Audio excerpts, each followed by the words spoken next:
नमस्कार, मैं हूं हरिओम वीर और आप देख रहे हैं बेबाक हिंदुस्तान। जो चुनावी चौपाल है, आज फिर लदुसा के दूसरे जो चौराहा है गांव के भीतर वाला, उस चौराहे पर हम मौजूद हैं। आज फिर से गांव लदुसा में ही जो चौपाल है वो आज फिर हम कर रहे हैं। तमाम ग्रामीण जन हमारे साथ मौजूद हैं। चुनावी चौपाल में कल भी हमारी चर्चा हुई थी, आज फिर हमारी चुनावी चौपाल पर अलग अलग सवालों पर हमारी चर्चा होगी। तमाम ग्रामीण जन बताएंगे कि इस बार किसकी सरकार बनेगी, क्या माहौल है, क्या स्थिति है। तमाम सवालों के साथ हम चर्चा शुरू कर रहे हैं। नमस्कार। हाँ जी, इस बार किसकी सरकार का रुख? देखो जनता स्वयं चाह रही है कि इस बार बदलाव हो और बदलाव होना भी चाहिए, क्योंकि जैसे जैसे बदलाव होगा सभी लोग ये भी चाहते हैं कि बदलाव होना चाहिए। और शिवराज सरकार को काफ़ी समय भी हो गया है, तो इस बार मेरे को लग रहा है, मेरा अनुमान ये लग रहा है कि इस बार बदलाव देख रहे हैं, बदलाव होगा। आप क्या कहेंगे? मेरे हिसाब से तो जैसी भी सरकार आएगी वो भी काम सब ऐसा ही करेगी, काम करेगी। और सरकार ये भी अच्छी है, बीजेपी भी अच्छी है, ये भी सभी का कार्यक्रम कर रही है। दावे सब अलग अलग कर रहे हैं। दावे तो सब करेंगे, अपनी अपनी खिचड़ी पकाने के लिए सब अलग अलग दावे करेंगे। कौन क्या दावा कर रहा है, कौन क्या कर रहा है, सब अपनी अपनी खिचड़ी पकाने के लिए सब अलग अलग दावे। मेरे हिसाब से तो यही सरकार आना चाहिए फिर अगली बार। मतलब आप भाजपा को समर्थन दे रहे हैं? हाँ। आप क्या कहेंगे? अब जो भैया खिचड़ी पकाने वाली जो बात बोल रहे हैं, मैं भी खुद भारतीय जनता पार्टी का कार्यकर्ता था, लेकिन इस बार परिवर्तन 100% है और होगा। आप क्या कहेंगे? यही चाहते हैं कि किसानों की सुने, इसीलिए यही कहना। हाँ, किसानों की तो कोई सुन ही नहीं रहा आपको क्या लग रहा, कौन सुनेगा, शिवराज या कमलनाथ? सुनेगा अगर बदलाव होगा कुछ तो बदलाव से सुना जाएगा, ऐसे ही चाहिए और क्या। शिवराज दावा कर रहे हैं कि किसानों के लिए हम बहुत अच्छी योजना लेके आ रहे हैं, किसानों के साथ हम खड़े हैं। वो किसान समृद्धि की बात कर रहे हैं। फिर कहाँ आपको कमी दिख रही है? किसानों को मुआवजा मिलना चाहिए ना। अभी सोयाबीन क्या है, वीगो बोरी निकल रही, इसलिए चाहते हैं हम कि मुआवजा चाहिए। आप क्या कहेंगे? हम भी यही चाहते हैं सरकार से कि कुछ न कुछ दिया जाए। बारिश से हुई तो फसलों के लिए खराब हुआ, तो अभी पानी गिरा तो मुआवजा दिया जाए। सरकार किसकी बनती देख रहे हैं? सरकार तो बीजेपी की होना चाहिए। बीजेपी की। ठीक है। तो अभी तमाम सवालों पर हम चर्चा कर रहे हैं। विद्युत की क्या स्थिति है, बिजली की क्या स्थिति है, उस पर भी चर्चा करते हैं। रोजगार पर हम जाएंगे, करप्शन पे हम बात करेंगे। तमाम हम सवालों के साथ आगे बढ़ते जाएंगे। बिजली की क्या स्थिति है?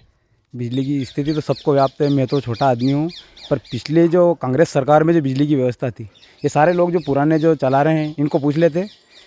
कभी भी खेत पे जाते, एक दिन में आदमी ज़्यादा से ज़्यादा 2 या 4 कैरें पिला सकता था। सिस्टम ऐसा था कि खेत पे जाओ फिर कुएं पे आओ। बिल्कुल लाइट की व्यवस्था ध्वस्त थी।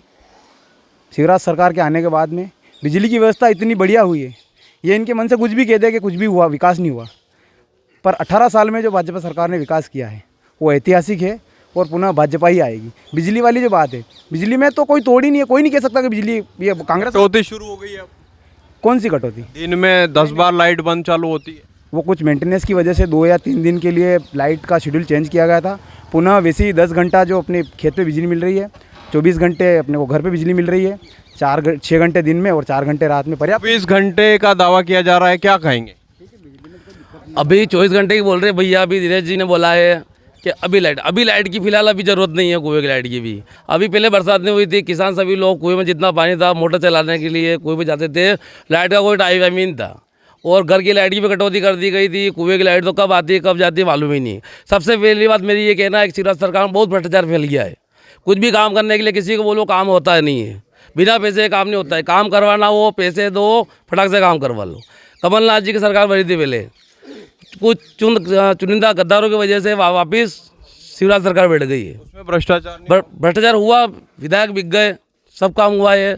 इस बार फिर कमलनाथ आई क्या? नहीं, कमलनाथ सरकार के जो कार्यकाल में भ्रष्टाचार नहीं हुआ, बिल्कुल नहीं हुआ। कोई चालन वगैरह नहीं करता। अभी 2 जने बैठ के जो हेलमेट नहीं, फटाक से चालान कट जाता किसी प्रकार का। और जो जाते हैं जिनकी पहचान है उनकी कोई समस्या ही नहीं है। आप हेलमेट कह रहे हैं, हेलमेट पहनना कहाँ गलत है? पहनना चाहिए। किसी कारणवश आदमी कुएं रहता है, वहाँ से किसी काम से कृषि कार्य के लिए दरोदा मंसूर कहीं चला जाता है, तो हेलमेट पहनना हुआ वो तो कागज़ मांग लें। कागज़ हो तो बीमा मांग लें, बीमा नहीं हो तो हवा बता देंगे, हवा कम ज़्यादा है तुम्हारे। किसी प्रकार से उसको कहीं चालान तो काटेगा ही सही। ऐसा 2-3 बार मेरे साथ हुआ है। बिल्कुल पैसे दिए मैंने और चालान की रसीद भी नहीं दी। 100-200 रुपये ले लेते और छोड़ देते। आपको चालान काटना चाहिए तो बेकायदा रसीद दो आप, फिर पैसे काहे के लिए ले रहे हो। सोसाइटी में चले जाओ, सोसाइटी में इतना घपला चल रहा है कुछ कह नहीं सकते हो। जो बिना पैसे दिए हुए सोसाइटी में बदलाव करता है तो उसके खुद स्वयं किसान लोग पैसे देते हैं सोसाइटी में, 1 महीने टाल उसको पैसे नहीं मिलते वापस। और जो कुछ ये बैठे हुए हैं इनको 500, 1000 रुपये, 2000 रुपये कमीशन देके पलटाते हैं, 2 दिन में पैसे वापस खाते में आ जाते हैं। जनता से यही अपील करना है कि इस बार बदलाव लाए और खुद मालूम पड़ जाएगी इनको कि वास्तव में क्या। घर में भी लेन देन करते हैं तो लेन देन वाले को भी, छोटे को बड़े को बदलाव देना चाहिए। तो हो सकता है वो उससे अच्छा कर दे, जो काम कर रहा है उसको दूसरे को मौका देना चाहिए। और जनता देगी, मौका देगी। भ्रष्टाचार तो कोई भी सरकार आ जाए वो खत्म नहीं कर सकती। पहले कांग्रेस आ जाए तो वो भी खत्म नहीं कर सकती भ्रष्टाचार। किसी भी सरकार से भ्रष्टाचार खत्म नहीं। देखो मौका दे, देखेंगे 5 साल मौका दे अपन, है ना, वो तो जनता की देगी। मेरे अकेले कहने से क्या मतलब है। ये कह रहे थे अभी कमलनाथ सरकार जो बनी थी उसके कार्यकाल में भ्रष्टाचार नहीं हुआ। तो भ्रष्टाचार नहीं हुआ था, पहले इतने साल की थी, उससे क्या किया सरकार ने। पहले कितनी साल थी सरकार कांग्रेस, तो कुछ नहीं किया उसने। अभी 18 साल में बहुत सारा विकास हो गया है। 15 महीने की सरकार में ट्रांसफ़र लाइन में जो भ्रष्टाचार इन्होंने किया, बहुत बड़ा एक व्यवसाय बना दिया। हज़ारों लोगों को ट्रांसफ़र, लाखों करोड़ों रुपए लेके ट्रांसफ़र किया इन्होंने। ट्रांसफ़र जो नीति है इसमें लोगों की स्वेच्छा से, कोई कहीं दूर दराज नौकरी करता है तो वो उसकी स्वेच्छा से कैसे भी करके उसको पैसे दे के उसको ट्रांसफ़र करवा दिया, तो कोई बड़ी बात नहीं है। पर एक सिस्टम होता है, सिस्टम के दायरे में सारे काम होते हैं। अगर लेन देन करके अगर ट्रांसफ़र किया जाता है तो वो कहीं ना कहीं कानून के विरुद्ध है। तो ये काम तो इस सरकार में अभी भी चल रहा नहीं है, आज वर्तमान तक चल रहा है। तो इनकी सरकार है, 18 साल हो गए, काम चल ही रहा है। इनमें क्या बंद है क्या अभी? भाजपा में ट्रांसफर अभी भी चल रहे हैं। बिल्कुल हो रहा है, 100% हो रहा है। अगर सरकार खुद मान रही है इस बात को हो रहा है, क्योंकि वो खुद तरह तरह की योजना लागू कर रही है। ये कहाँ जरूरत है 1000 रुपये लाडली बहने की, 450 रुपये गैस की टंकी को। सरकार को खुद को लग रहा है कि सरकार जा रही है मध्य प्रदेश से। ये तो सरकार तो आम उपभोक्ता तो है, सब अपने आप को ठगा महसूस करते हैं। उद्योगपतियों की सरकार है, आम मतदाता के लिए तो कुछ भी नहीं है। सिर पे लॉलीपॉप दे देते हैं और सरकार बना लेते। दावे बड़े हैं और कुछ भी नहीं है। चाहे कांग्रेस हो, बीजेपी हो, सब बराबर है, एक ही थैली के चट्टे पट्टे हैं। और कोई ये है चट्टे बट्टे हैं तो सरकार किसकी बनेगी? सरकार तो अब तो ये तो सिस्टम ही सुधरना चाहिए। जब तक किसान जागरूक नहीं होगा सिस्टम थोड़ी सुधरेगा। कैसे सुधरेगा आपके मुताबिक? वही है, आप ये जो है इनका बाइकाट करो, चुनाव का बाइकाट करना चाहिए। बोल देगा हम तुम मतदान नहीं करेंगे, नोटा पे दबाओ। जो दबाने से क्या हो जाएगा? जितने लोग देंगे और उसमें कहीं जिसका बहुमत होगा। मेरे पे तो गांव में जो है सब मिलके न, मतलब जो है इकट्ठे होकर न ये कर सकते हैं ना, ऐसी कोई दिक्कत नहीं। लेकिन जो भी सरकार बनेगी सभी उद्योगपतियों बनती है। आम उपभोक्ता तो अपने आप को ठगा महसूस करता क्या। और प्रकृति भी रुष्ट है, क्योंकि सोयाबीन बिल्कुल कम निकल रही है और ऊपर से पानी गिर रहा है। न थ्रेशर का ठिकाना है, न मजदूर मिल रहे हैं, कुछ भी नहीं। और 1 बीघे में 7000 खर्चा आता है और 7,000 लागत भी नहीं बैठ रही है। हाँ अभी भैया बोल रहे हैं कि 7,000 खर्चा आ रहा सोयाबीन में प्रति बीघा, और किसी के बेस्ट निकला तो 2-2.5, किसी का 80 किलो बीघा। अभी मेरे एक व्यक्ति से बात हुई कि वो कह रहा कि मेरा 80 किलो प्रति बीघा की दर से निकली सोयाबीन। तो क्या कमाएगा ना क्या खाएगा वो। अभी पाटीदार जी ने कहा कि लाडली बहना दे रहे, लाडली बहना योजना, गैस की टंकी। इनको मालूम है कि अभी चुनाव को लेकर आप क्या कहेंगे? अभी क्या बीजेपी की बनेगी सरकार तो। उत्पादन क्या निकल रहा है अभी? उत्पादन यही भी है 1.5, 80-90 कुंटल यही निकल रही है।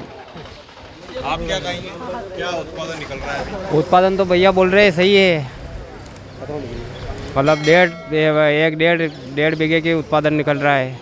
बाकी जो से उत्पादन की जो बात करें, उत्पादन तो वास्तव में कम निकल रहा है, पर इसमें सरकार का कोई रोल नहीं है। ये प्रकृति का काम है, प्रकृति रुष्ट है, तो इसके लिए मतलब सरकार को किसानों के ऊपर फोकस तो करना चाहिए। इनके पास रहने के लिए मकान भी नहीं है। ऐसा मकान है उसमें कुत्ता भी अंदर नहीं जाए, और बेचारे पेड़ से विकलांगे, पिताजी नहीं है, अनाथ है। और कितने बार आवेदन दे दिए, पंचायत वाले सुनते भी नहीं। ग्राम पंचायत वालों को पहले ऐसे आदमी को मकान देना चाहिए रहने के लिए। जिस मकान में ये रहते थे पहले, अभी तक किराए का मकान लेके रह रहे। मैंने खुद ने दिलवाया इनको मकान। और ऐसे व्यक्ति गांव में बहुत सारे हैं जिनके पास रहने के लिए मकान भी नहीं है, गिर रहे, दीवारें गिर रही है। एक मेरे घर के सामने दीवार कल गिरी हो, अगर कोई होता तो मर ही जाता वहाँ। मैं बोलता हूँ कि इनकी आवाज़ बीजेपी नहीं आनी चाहिए, कांग्रेस ही आनी चाहिए। कांग्रेस ने 300, बीजेपी में 300 रुपये थे विकलांग के, कांग्रेस ने 300 रुपये बढ़ाए, 600 रुपये के करे मेरे। किस लिए करें? कि आने के लिए थी वो आ जाती अभी तो मैं अभी बोल रही है कांग्रेस के 1000 रुपये करेंगे। मकान के बारे में बोलो आपको क्या मकान भी हमारे पंचायत वाले 5-5 दान दिया तो भी नहीं सुन रहे हो। किस लिए नहीं सुन रहे? कांग्रेस बीजेपी वाले कह रहे कि मैं पंचायत में ये लाली लक्ष्मी योजना में फार्म भरा रहा है तो उसमें सब लाडली बहना। हाँ लाली योजना में तो उसमें फार्म क्यों नहीं भर रहे हैं? क्या कारण है उनका? आज आवेदन के लिए मना कर दिया। आवेदन के लिए मना कर दिया। लाली लक्ष्मी योजना में मुख्य बहनों के लिए ये गैस कनेक्शन दे रहे थे, वो मना कर दिया। अभी तक आपको सरकार की योजनाओं में से कौन सी योजना का लाभ मिला है? हमने कौन सी योजना का लाभ नहीं मिला अभी तक। क्या उज्ज्वला में आपका कनेक्शन है? आप मेरा नहीं है। नहीं है। हाँ। अच्छा, घर मिला आपको? घर नहीं मिला। मैं शौचालय बना था। घर देखो, 2 मिनट लगे। घर देखो पहले आप। शौचालय मिला आपको? शौचालय मिला। अच्छा, किसान सम्मान निधि ऐसी कोई निधि आती है आपको? नहीं आती है। किसान सम्मान निधि नहीं आ रही आपको? नहीं आ रही अभी। बिल्कुल ध्यान देना चाहिए, इसके मकान आवश्यकता है इस आदमी को। इसीलिए गांव वालों ने, किसी ने आवाज़ नहीं उठाई इनके साथ खड़ा और रहने की? किसी ने हिम्मत नहीं? वालों ने सब ने उठाई है, पहले सब बीजेपी वाले ही। इसीलिए तो मैं खुद बीजेपी का था, इसलिए आज मजबूरी हुई कि हमको परिवर्तन, हम खुद चाहते हैं परिवर्तन हो। गांव में घर नहीं है, पक्का मकान नहीं है तो नहीं कार्यकर्ता, लेकिन कहीं ना कहीं इनके रहने की व्यवस्था नहीं है। ऐसे में गांव वालों ने कोई आवाज़ उठाई इसको लेकर? उठाई कहाँ, कोई सुने तो उठाए ना। कितनी बार ये गया पंचायत में, नहीं सुन रहे हैं तो कहाँ से उठाएंगे बताओ हम। पंचायत, जनपद जाते, जिला जाते, कलेक्टर के पास गए आप? जनपद वाला नहीं सुन रहे। अब बार 5 महीना हो गया, बार 20,000 सहायता राशि मिली, क्यों नहीं मिली? अंत्योदय की मिली, क्यों नहीं मिली? कारण बताओ हमने। हैं? क्या कहेंगे? ये गलत बात है। सरकार आएगी कमलनाथ की तो सब सिस्टम सुधर जाएगा। वो बोलते नहीं करते, सरकार उन्हीं की आना चाहिए। नहीं, इनके पक्का मकान नहीं है, शिकायत करो भी। आवास की कोई योजना का लाभ नहीं मिला, किसान सम्मान निधि कह रहे हैं हमको नहीं मिला। ये तमाम चीज़ें कहीं ना कहीं ग्रामीण जन को भी इस चीज़ से प्रभावित नहीं करती कि भैया इनके रहने की व्यवस्था नहीं है तो आवाज़ उठाई जाए। ऐसा कोई मामला कोई हुआ है यहाँ पर? नहीं, बताया तो था इसका पंचायत में वगैरह, किसी ने सुना ही नहीं।